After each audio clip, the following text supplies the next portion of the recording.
Hello बच्चों, कैसे हैं? उम्मीद करते हैं कि आप सभी को अच्छे होंगे। आपका मेरे चैनल सरकारी टैलेंट में एक बार फिर से बहुत बहुत स्वागत है। आज हम लोग फिर से क्लास 7 का एक्सरसाइज 1.3 पढ़ेंगे, जिसमें पूर्णांक संख्याओं का भाग है। तो चलिए शुरू करते हैं। वीडियो शुरू करने से पहले नए आने वाले बच्चों से गुजारिश है कि लाल बटन दबा के मेरे चैनल को सब्सक्राइब कीजिए और साथ ही साथ बेल आइकन भी जरूर दबाइए। और जो भी बच्चे क्लास 7 का इस लॉकडाउन में मैथ पढ़ना चाहते हैं, आप उनके पास ज़रूर मेरे वीडियो को शेयर कीजिए। तो चलिए शुरू करते हैं। हम लोग को पढ़ना है पूर्णांक संख्याओं का भाग।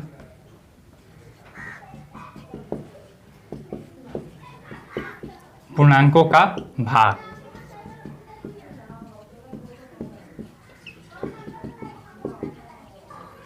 Division of integer.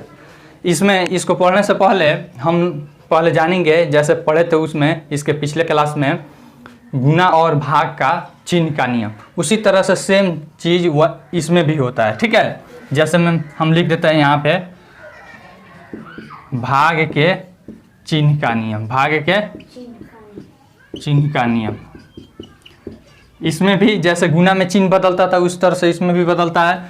जैसे प्लस बाई प्लस रहेगा, ठीक है ना, प्लस भागा प्लस। बाई का अर्थ होता है भागा, तो एक चिन्ह रहेगा तो प्लस हो जाएगा। ठीक है, माइनस भागा माइनस बराबर प्लस हो जाएगा। फिर माइनस भागा प्लस बराबर माइनस हो जाएगा। फिर प्लस भागा माइनस बराबर माइनस। देखिए, आपको याद है पिछले क्लास में हम पढ़ाए थे कि एक जात रहेगा तो प्लस हो जाएगा, एक जात रहेगा तो प्लस चिन्ह हो जाएगा गुणा में। उसी तरह से इसमें भी होता है। इसमें अलग अलग जात है तो माइनस है ना, एक जात है तो प्लस हो जा रहा है। कोई दिक्कत? जैसे में आप देख लीजिए, यहाँ पे देखिए -2/10, -2/10। तो क्या हो जाएगा? कटाना जानते हैं, 2 एकम 2, 2 पचे 10, यानी कि -1/5। कोई दिक्कत? अगर मान लीजिए अगर हम दे दे -4/12, कोई दिक्कत? तो देखिए इसको काट देंगे, 4 एकम 4, 4 3 12, और माइनस माइनस क्या हो जाएगा? प्लस हो जाएगा, 1/3 हो जाएगा। कोई दिक्कत? इस तरह से आप बदल सकते हैं। कोई दिक्कत? एक्सरसाइज 1.3 का पहला सवाल है, हल कीजिए। 1 नंबर का है। 1 नंबर -40 भागा 5। देखिए ध्यान से, -40 भागा 5। कोई दिक्कत? भागा का अर्थ क्या होता है? बटा होता है। -40 और बटा 5 कर देंगे। कोई दिक्कत? तो अब देखिए 5/40, और यहाँ नीचे में प्लस है ऊपर में माइनस है, तो माइनस प्लस माइनस हो जाता है, -60 आंसर। आसान है कि नहीं? बन जाएगा इस तरह से, बहुत ही आसान है। एक चीज़ आपको बता देते हैं, 7वां नंबर। 7वां नंबर में दिया है 0 भागा 50। 0 भागा 50, यानी कि 0/50 हो जाएगा। कोई दिक्कत? अब यानी कि 0 में किसी भी चीज़ से भाग करते हैं तो क्या आता है? 0 आता है। फिर 8वां नंबर में देखिए, 8वां नंबर में दे रहा है यहाँ पे 50 भागा 0। 50 भागा 0 देख रहे हैं? तो क्या होगा?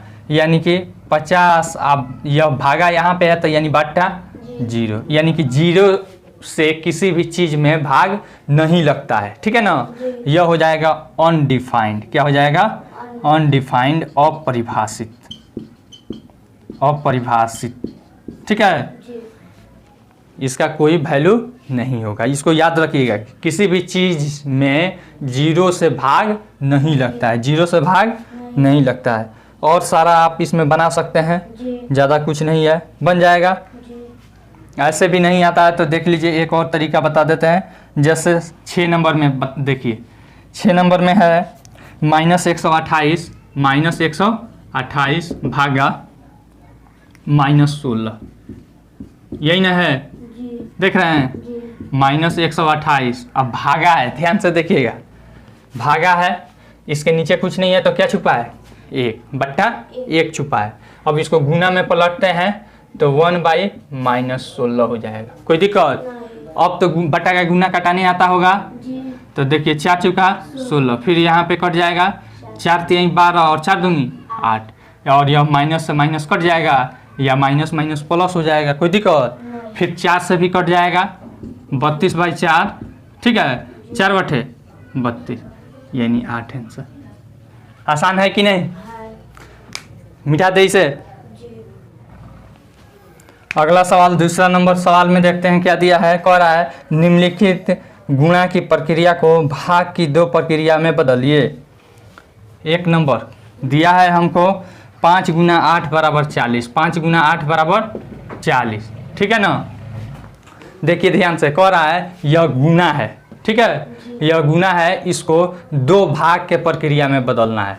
तो भाग के प्रक्रिया में कैसे बदलेंगे, यानी कि इससे इसमें भाग करेंगे, यानी कि 5 भागा 40। यह तो हम लोग छोटे बच्चा वाला हो गया नहीं, तो इसे हम स्टैंडर्ड रूप में लिखेंगे। तो क्या करेंगे, 40 भागा 5 ऐसे लिखेंगे।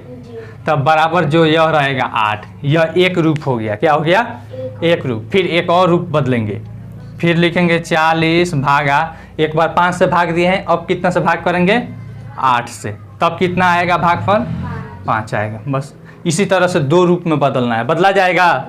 अब माइनस वाला भी एक बता देते हैं। 3 नंबर में देखिए -12 गुना 9, -12 गुना 9 इज इक्वल टू -108। कोई दिक्कत? तो अब क्या करेंगे, इसमें एक बार इससे भाग करेंगे, -108 भागा -12 बराबर कितना आएगा, 9। कोई दिक्कत? यानी कि जो दूसरा रहेगा वह भागफल में आ जाएगा। फिर लिखेंगे -108 भागा 9 बराबर -12। आसान है कि नहीं? उस तरह से और भी है यहाँ पे जिसमें दोनों होगा, देख लीजिए यहाँ पे 4 नंबर, -4 गुना -12, -4 गुना -12 बराबर 48, यही ना है। अब क्या करेंगे, 48 भागा -4 बराबर -12। कोई दिक्कत? फिर एक और लिख देंगे, 48 भागा -12 बराबर -4। इसी तरह से इसको दिखाना है, दिखा देंगे, मिटा दे इसको। तीसरा सवाल देखिए क्या कह रहा है। तीसरा सवाल कह रहा है खाली जगहों में उपयुक्त पूर्णांक भरिए। इसको ध्यान से देखिएगा। भागा -8 बराबर कितना दिया है, -12। कोई दिक्कत? अब आपको हम बताए थे एक बार समीकरण के रूप में, इस क्लास में नहीं बताए, पिछले क्लास में जो समीकरण था उसमें बताए थे कि एक जात वाला रहता है। जैसे मान लीजिए यह संख्या है, तो संख्या को संख्या के तरफ लेकर जाते हैं और बराबर से इधर उधर होता है। तो कैसे होता था, प्लस माइनस में चला जाता था, माइनस प्लस में जाता था, गुना भाग में इधर आता था तो चला जाता था, इधर भाग में जो रहता था इधर आता था, गुना में चला जाता था। बताए थे। तो देखिए यहाँ पे यह ऐसे ही रहने देंगे क्योंकि यह संख्या नहीं है, संख्या को संख्या के तरफ भेजेंगे, ठीक है ना। तो यहाँ पे भाग है, इधर आएगा तो गुना, क्या हो जाएगा, -12 गुना -8, ठीक है। अब देखिए माइनस गुना माइनस बराबर प्लस, और 12 बटे 96। कोई दिक्कत? यानी कि इसके जगह पर क्या आएगा हमारा, इसके कोष्ठ में क्या भराएगा, 96, इतना बराबर 96। आसान है, यह पहला सवाल था। दूसरा सवाल देखते हैं क्या दिया है। दूसरा सवाल है ऐसे, इसी को दिया है, कोष्ठ दे दिया है, भागा 8 बराबर -9, यही ना दिया है। तो फिर यहाँ पे भाग है, इधर आएगा तो गुना में हो जाएगा, -9 गुना 8, 8 नवा, और माइनस गुना प्लस बराबर। आसान है कि नहीं? फिर तीसरा सवाल देखिए क्या दिया है, 24 भागा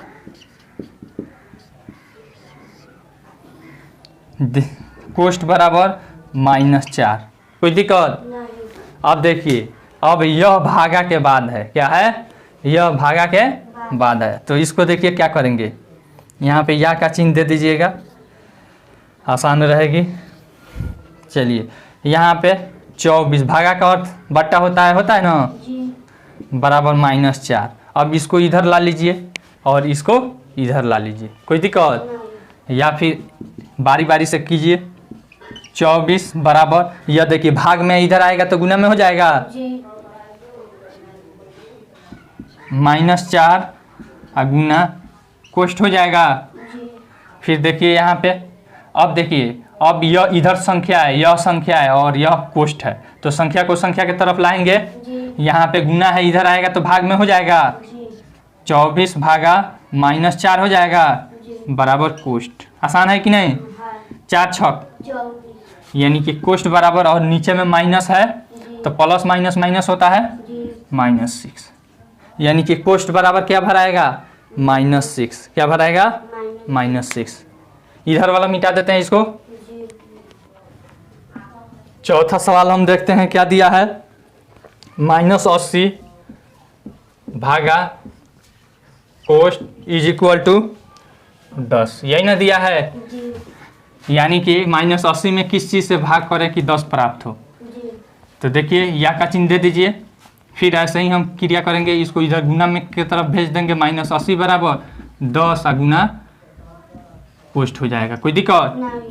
अब यह संख्या वाला है तो इसको इधर ला लेंगे, -80 भागा 10 बराबर कोष्ठ। कोई दिक्कत? अब आपके दिल में ख्याल आता होगा कि आपने बताया है कि यह जो संख्या रहता है संख्या को संख्या के तरफ भेजते हैं, नहीं तो इसको काहे भेज रहे हैं? तो इसलिए भेज रहे हैं क्योंकि यह भाग में है। क्या है? भाग में है, नीचे में है, इसीलिए हम क्या कर रहे हैं, उसे भेज रहे हैं। समझ में आ रहा है? जैसे यहाँ पे देखिए ना, यहाँ पे नीचे में है तो इसलिए इसको इधर भेजे हैं। ठीक है? अगर मान लीजिए इसको अगर हम भेजना चाहें तो ये गुना में इधर आएगा तो भाग में हो जाएगा, तो यह भी भाग में नीचे रह जाएगा, तो उसका वैल्यू आसानी से निकलेगा नहीं, निकल पाएगा। अब देखिए 10 8 80 हो जाएगा। चलिए, यानी कि माइनस और प्लस माइनस रह जाएगा, यानी -8 इज इक्वल टू कोष्ठ। कोई दिक्कत? यानी कि कोष्ठ का वैल्यू आ गया -8। आसान है कि नहीं? फिर 5वां नंबर में देखिए, 5वां नंबर तो आसान है, -48 भागा 6 बराबर डैश डैश, यही ना पूछ रहा है। तो 6 बटे 48, यानी कि कोष्ठ में क्या भरा जाएगा, -8। क्या हो जाएगा? नहीं समझ में आया? सोल्व किए हैं, देखिए ना, भागा है बटा कर दिए 6 बटे और माइनस रह गया। आसान है कि नहीं? उतारना है कि मिटा दें? अगला सवाल 4था नंबर में है, देखते हैं क्या दिया है। कह रहा है निम्नलिखित में कौन सत्य तथा कौन असत्य है, हल कीजिए वह बताइए। इसको हल करना है और बताना है कौन सत्य है और कौन असत्य है। ठीक है? -4 भागा 2 इज इक्वल टू 2 भागा -4। देखिए कोई दिक्कत? अब इसको हम सोल्व करेंगे, इधर वाला सोल्व करते हैं। -4 भागा का अर्थ बट्टा 2, फिर बराबर देखते हैं 2 भागा का अर्थ बट्टा -4। कोई दिक्कत? देखिए इसको 2 दूनी 4, इसको काटते हैं, 2 एकम 2 और 2 दूनी 4, यानी इधर आ गया -2। आ गया कि नहीं? एक केवल माइनस है, माइनस प्लस माइनस रह जाएगा। फिर इधर देखिए बराबर में, इधर नीचे में माइनस है और ऊपर में प्लस है, तो प्लस माइनस -1/2, -2 और -1/2 दोनों बराबर है, तो लिख देंगे क्या है, असत्य है। क्या है? बराबर आएगा तो लिखेंगे सत्य है, और बराबर नहीं आएगा तो लिखेंगे असत्य है। कोई दिक्कत? दूसरा बना लीजिए, नहीं दूसरा भी बना देते हैं। -2 भागा 4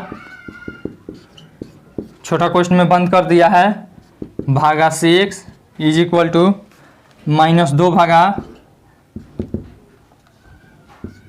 4 भागा 6। कोई दिक्कत?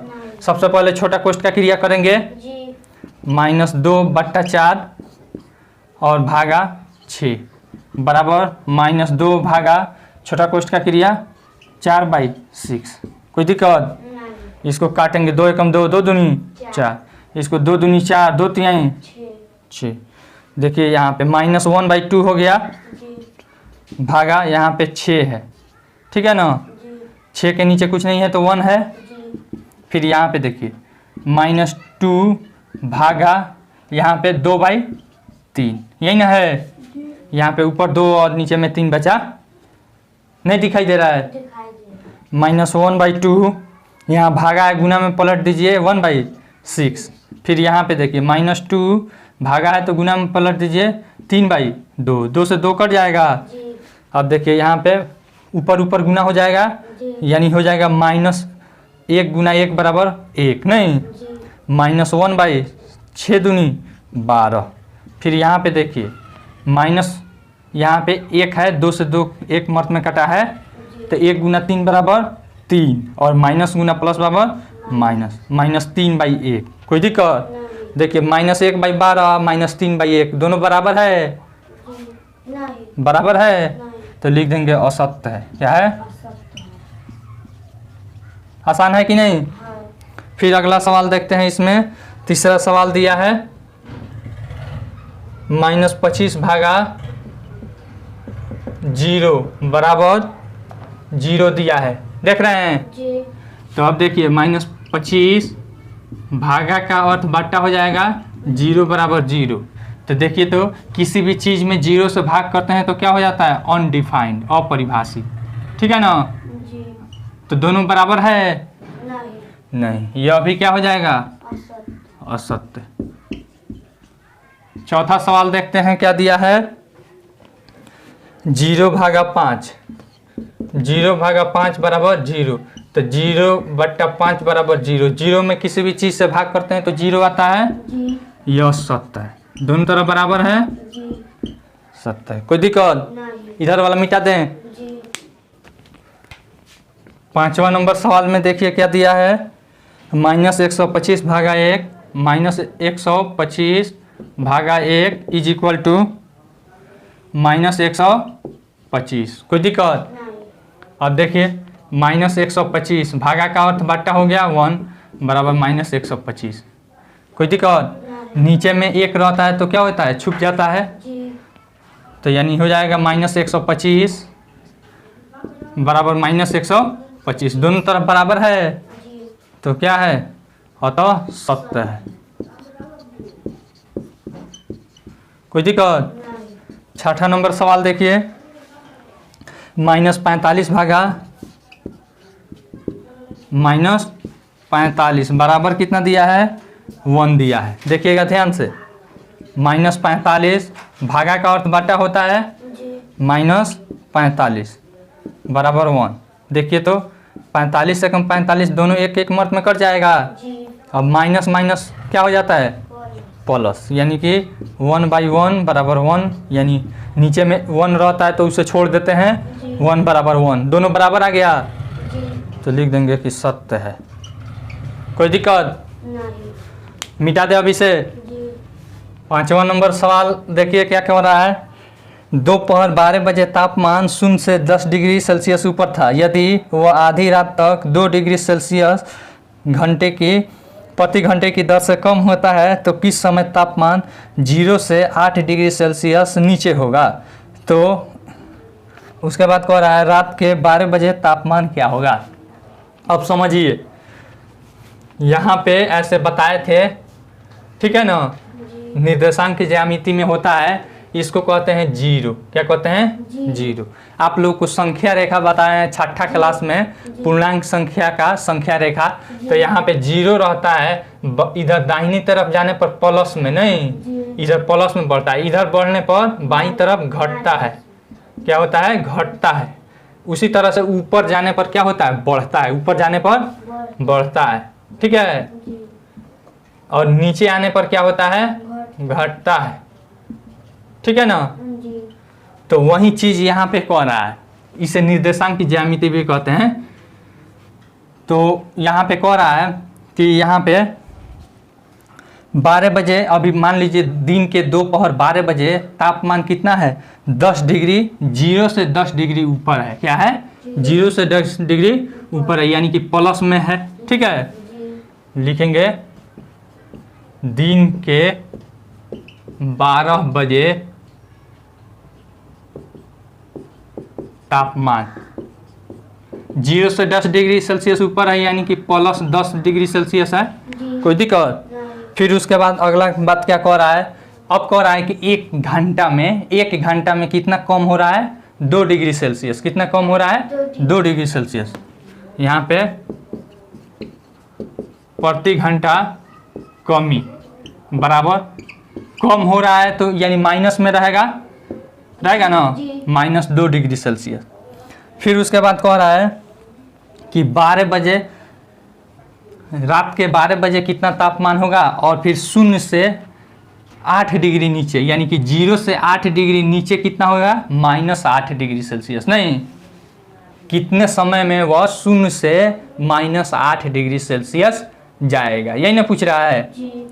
तो कह रहा है कि 0 से 8 डिग्री नीचे तापमान बराबर क्या हो जाएगा? यानी कि -8 डिग्री सेल्सियस। कोई दिक्कत? तो लिख लेंगे कि माना x घंटा में कम हो रहा है, कम हो रहा है, ठीक है ना। अभी तापमान कितना है?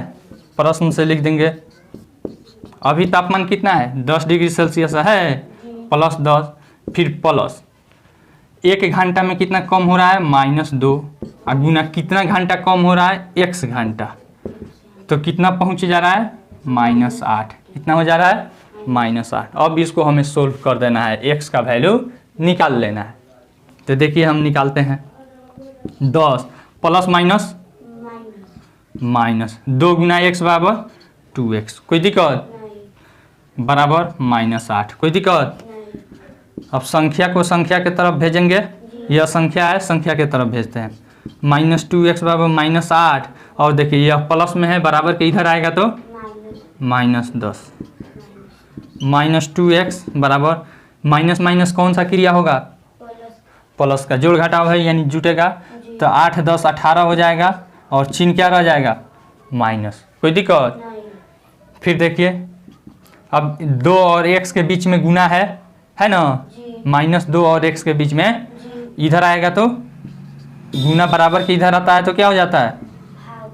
तो भाग -2, 2 नवा, यानी कि, और माइनस माइनस प्लस हो जाएगा, यानी कि 9 घंटा में कहाँ तक पहुँच जाएगा? -8 डिग्री सेल्सियस होगा, -8 डिग्री सेल्सियस होगा, ठीक है।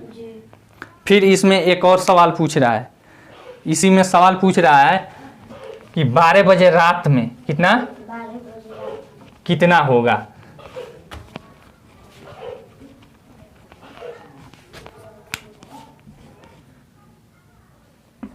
रात 12 बजे का तापमान। कोई दिक्कत? नहीं। तो यानी कि दिन के 12 बजे से लेकर रात के 12 बजे कितना समय होता है? 12 घंटा होता है कि नहीं? तो यानी कि हो जाएगा, अभी तापमान है हमारा 10 डिग्री सेल्सियस प्लस में, और फिर प्लस घट रहा है लगातार कितना? 2 डिग्री सेल्सियस, यानी कि -2 गुना कितना घंटा घट रहा है? 12 घंटा। कितना घंटा घट रहा है? 12 घंटा।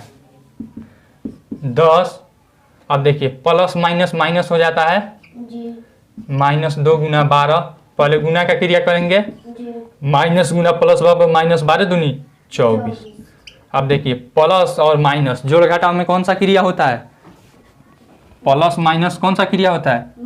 माइनस का, यानी कि 24 में से 10 घटेगा 14, और चिन्ह क्या रह जाएगा? 24 पर कौन सा चिन्ह है? माइनस, ठीक है ना। इतना डिग्री सेल्सियस हो जाएगा। कोई दिक्कत? उतना 12 बजे रात में तापमान होगा। छठा सवाल में देखिए क्या कह रहा है, कह रहा है कि एक उत्थापक लिफ्ट किसी खान कूपक में 6 मीटर प्रति मिनट की दर से नीचे जाता है। यदि नीचे जाना भूमि तल से 10 मीटर ऊपर से शुरू होता है तो -350 मीटर पहुंचने में कितना समय लगेगा? समझिए सवाल को। यहाँ पे यह धरती है, क्या है? धरती है, पृथ्वी है, यहाँ से इतना मीटर ऊपर, यानी कि 10 मीटर ऊपर का जो हम लंबाई ऊंचाई मापते हैं वह क्या है? प्लस में मापते हैं, ठीक है ना। और जैसे हम नीचे मापते हैं तो क्या हो जाता है? माइनस में मापते हैं। क्या है? माइनस में। तो यहाँ पे लिफ्ट है, लिफ्ट समझते हैं? लिफ्ट जैसे हम लोग कहीं जाते हैं, किसी बड़े बड़े भवन में चढ़ना होता है तो चले जाते हैं आराम से और बटन दबा देते हैं और फटाक से धीरे से हम लोग को उठाकर वहाँ पे छोड़ देता है और फिर गेट खुल जाता है और हम लोग चले जाते हैं, तो वहीं लिफ्ट बोलता है, जिसे हिंदी में उठा पटक कहते हैं, ठीक ना। तो देखिए यहाँ से यहाँ पे अभी लिफ्ट है ऊपर और यह कहाँ जा रहा है, नीचे जा रहा है। 1 मिनट में कितना नीचे जा रहा है, 6 मीटर। 1 मिनट में यानी कि 6 मीटर पर मिनट, ठीक है ना। इतना के हिसाब से वह नीचे जा रहा है, तो नीचे जा रहा है इसका अर्थ क्या हो जाएगा, माइनस हो जाएगा। क्या हो जाएगा, माइनस। तो अब देखिए कहाँ तक इसको जाना है, -350। कहाँ तक जाना है, -350 मीटर नीचे जाना है। कहाँ से, यहाँ से, यानी कि 10 मीटर ऊपर से, ठीक ना। तो पूछ रहा है कि कितना समय लगेगा, कितना समय लगेगा। तो देख लीजिए, सबसे पहले माना समय कितना लगेगा, 1 मिनट लगेगा। कितना लगेगा, 1 मिनट लगेगा। कोई दिक्कत। तो अब देखिए 1 मिनट लगेगा, तो कहाँ से शुरू कर रहा है, 10 मीटर से शुरू कर रहा है। तो 10 प्लस फिर कितना के हिसाब से नीचे जा रहा है, -6, ठीक है ना। नीचे जा रहा है तो माइनस लगेगा, ऊपर जाता तो प्लस लगता है, ठीक है ना। इतना गुना x बराबर कहाँ तक पहुँच गया है, -350, ठीक है ना। तो यही x का वैल्यू हमें निकाल लेना है, ठीक है। तो अब देखिए यहाँ पे यह 10 है, इधर प्लस में, इधर आएगा तो माइनस में। -6 गुना x बराबर -350 और -10। कोई दिक्कत। अब देखिए -6 गुना x बराबर, इसको माइनस माइनस जुट जाएगा, -360 हो जाएगा। कोई दिक्कत। अब देखिए यहाँ x है, यह संख्या को संख्या के तरफ लेकर जाएंगे, तो यहाँ पे गुना में है, इधर आएगा तो भाग में, -360 और भागा -6, 6 36 और माइनस माइनस प्लस हो जाता है ना, यानी कि 60 मिनट, ठीक है। बराबर 60 मिनट बराबर क्या होता है, 1 घंटा लगेगा। कोई दिक्कत। चलिए आपका यह चैप्टर खत्म हुआ। अगला में है सरलीकरण, सिंप्लीफिकेशन। आई होप आपको यह वीडियो बहुत पसंद आई होगी। अगर वीडियो पसंद आई हो तो लाइक कीजिए, शेयर कीजिए और कमेंट करके अपना सुझाव जरूर दीजिए। अगर आपके मन में कोई कन्फ्यूजन है, कोई सवाल है, तो आप नीचे कमेंट सेक्शन में निधड़क पूछ सकते हैं। Thanks for watching.